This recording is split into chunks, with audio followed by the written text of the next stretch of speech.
ઉભા રહો પેલા આ વિડીયો જોઈ લઈએ પછી આની ખતરનાક કોમેન્ટો વાંચીએ. હેલો મિત્રો, ભરત મારો પાક્કો દોસ્તાર હતો. અમે બે હારે નિશાળમાં ભણતા, કોલેજમાં હારે ભણતા. પણ ખબર નહીં ભરત ક્યાં ખોવાઈ ગયો છે. નથી કાંઈ ફોન, નથી કાંઈ સમાચાર. ભરતને કોઈ જાતનું વ્યસન નહોતું, નહીં માવા, નહીં બીડી, નહીં ગુટકા, નહીં સિગરેટ. એટલે જ મને ભરત બહુ જ ગમતો હતો. મોકલી દો ભરતને, કેજો કે લતુને ફોન કર. એ મારી માની સોગન, હું નહોતો.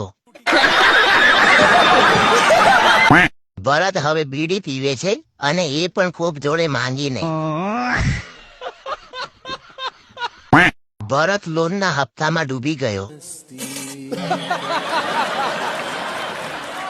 ભરત આ સંસારની મોહ માયામાંથી નવરો નથી પડતો. ઠીક અકસ્માતમાં માથામાં વાગવાથી મારી યાદ શક્તિ વહી ગઈ. એક ભરત રોજ અહીંયાથી ટિફિન લઈને ખડિયા કામે જાય છે. મારી વારી ભાગમાં રાખી છે ભરતીએ. અરે હું બેહુ સારું છું ગીરમાં, ઓય આવો ગીરમાં ફરવા.